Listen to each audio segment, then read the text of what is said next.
will be fine. Yeah. And you choose to stand up, right? Yes, indeed. I'm standing up, I'm sorry, Justice. shall we all be quiet, please, to allow this witness, as we have always done? I'm standing up, Justice. But actually, I'm not standing up. I want to kneel in front of the families here and bow my head. When I'm bowing my head, it's not because I fear eye contact. In our way, when you bow your head, you show humility. I want to show humility to the families. I've not written a speech. I want to speak from the heart. I'm a young man who was born in Soweto, from the poorest of families that we all know. God was kind to me. He gave me the opportunity to go through school.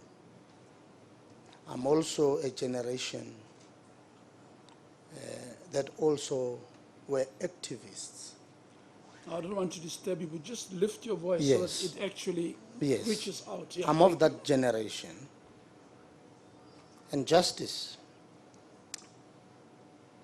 during these days that I've been here, there's one thing that I've known and I've seen and I've observed.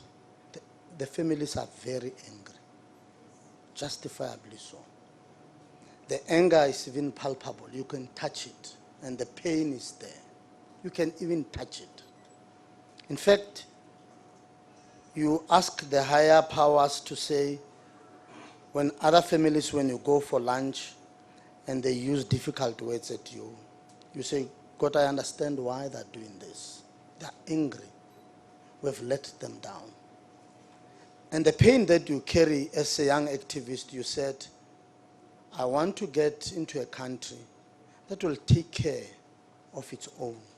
But when these type of things happen, you question everything. And it actually embarrasses everything that you have always stood for. I told you, Justice, that I chose to come to the public sector. I wanted to serve. I wanted to serve. In fact, my first part was to join the army. I always believed that, I don't know whether the idealism was right or not, that when you are in the army, you will protect the Constitution. Maybe that's an idealism. And we know at our age now that the idealism has actually started going wrong. And I'm saying to the families, you have every right not even to forgive us. You've got every right to look angrily at us and say, we have lost our loved ones. Your loss is not a group loss. It's an individual loss. You sit at home, you don't miss a group. You miss your own mother, your own sister alone. And that is where I kept on saying, you can't explain this. In short, we made a mess. We made a mess. The officials that I know that I work with are in a state of sadness. Believe me, Judge, believe me. You know, when a professor called me this morning, he said, you know, Barney, at Josh Mokari, they call me Barney. I've tried very hard to walk away from the title. I said, let's equalize. He said, this morning at about 6, he said, Barney, all that we have been trying to do, that is good. Helping Garangua, that is the old Medunsa, to rise. This big blunder that the department did has cancelled that. It has cancelled all the good things that every time the good men, the good doctors, to the porter in the hospital who work very hard. This tragedy has actually, as time to time you were saying, were you a caring government? It has killed that. I said we were a caring department because I led men and women, doctors, professors of high integrity. But this has completely decimated that. people don't have trust on us. We deliver so many, in excess of 80,000 babies a year, but people don't trust us anymore. When you go to our hospitals, this is a Friday, I can invite you to go and see the trauma in those hospitals, the pain that people go through. They don't trust us anymore. Why? We made an error of judgment where the most vulnerable, mental patients are extremely vulnerable. They can't make up their mind to do certain things. They continuously need to be guided. In Baneng, if you go to Baneng, it will break your heart. It is not easy to go to Baneng. And thanks God that Mosenuche may not have said it. We gallantly fought with Mosenuche again. That we may touch, and we don't, I'm not saying this so that I feel like a big hero now. No, I can never be one. We gallantly fought and said, we are not going to touch Baneng. Because God save us. If we had just touched Baneng, it would have been worse than worse. And I'm asking the families, if you don't forgive us, if you can't find it in your hearts to forgive us, it is because as a person, I understand. I ask myself, would I also forgive? Would I heal that quickly? But I also want to tell you that some of the officials out there are in pain. They may not have touched the patients themselves. Some are even far. They don't deal with mental health, but they say this has brought shame to the department and shame to government. And like I said, you don't want to be a leader. I consider myself a leader. I consider myself an ethical guy who tries very hard under difficult conditions, where there's almost nothing in a department. The doctors, the nurses, the cleaners, the clerks, they wake up and try and try. And when we fail them, we fail everybody. It has been a journey that this is a permanent bracelet around my neck. I know for sure now that even at my old age, the bracelet will never go away. Because it will always be that the loss of life is a demand. Those vulnerable patients demised with Dr. Barney Selebano being the HOD. One sentence, there is no need for any other explanation. The necklace is tight, it's permanent. It's a painful thing to carry. It embarrasses you, it hurts your family, it hurts your friends, it hurts my comrades. They ask me, what happened, Barney? Can't you shift the blame to somebody? I said, that's not me. Let me carry the cross. I was suspended. I didn't even want to argue because I knew the families are fuming. It is true. They it.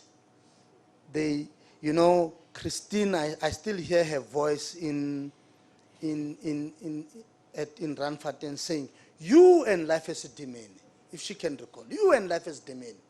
Why don't you sit? Maybe Mkachwa didn't say that, he was there. Why don't you sit and resolve your problems? Don't burden us with this thing. If it's all about money, why are you doing this?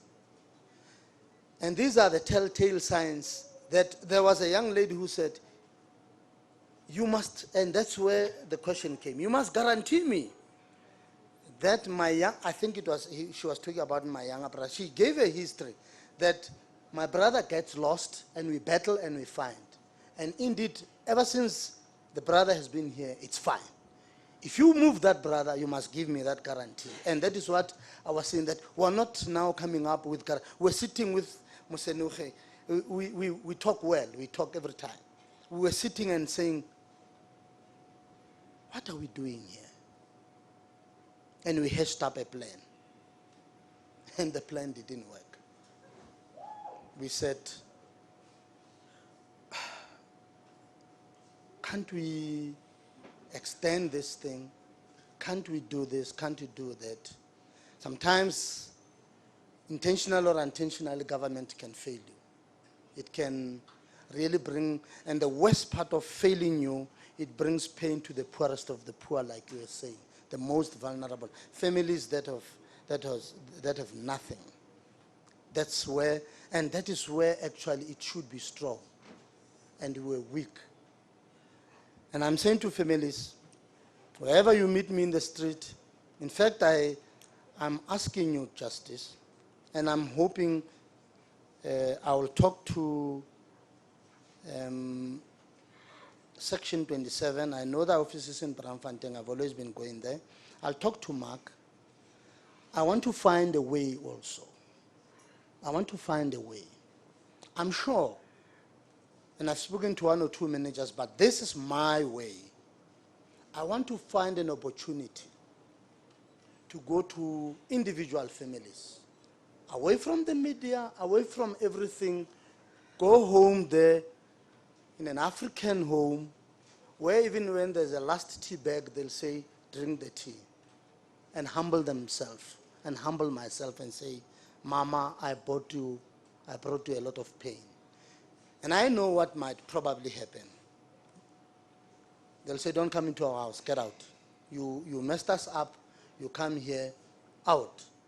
And I resolved in my heart, Justice, that if they do that, I'll come back again. And I'll come back again.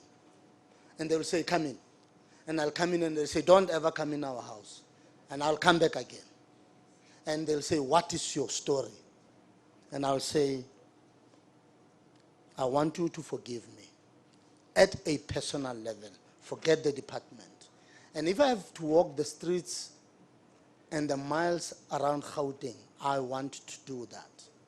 If the families, I want to ask a few families after this. Obviously, I don't want to interfere with your processes. I want to ask a few families, then I can go there. And I want it to be properly arranged so that I don't seem to be intruding into the privacy. But I just want to go to individual families and say, me, not as Dr. Barney, not as anything, just as a human being. I want to come to you and say, if I could ask God to reverse this process, I would really ask God to reverse this process. You didn't deserve this type of thing. And I'm so sorry about that. This is where people will say you die many, many, many times. Some of us, in myself in particular, I die many, many times. It's not easy. You know, Justice, you said it easily yesterday when you said, you are going to be able to sleep tonight. You said that. And I said, I wonder if Justice knows that it's so difficult to sleep. At 1 a.m., you wonder, somebody somewhere is sitting and crying and saying, but why did these people do this to us? I'm so sorry. And I'm so remorseful. The problem with remorse, you can't measure it and say, this is remorse. That's why I want to go to individual families. I want you to open your homes for me. And you don't have to open your hearts as yet. Just open your homes. If you want me to talk to you at the gate, I'll talk at the gate.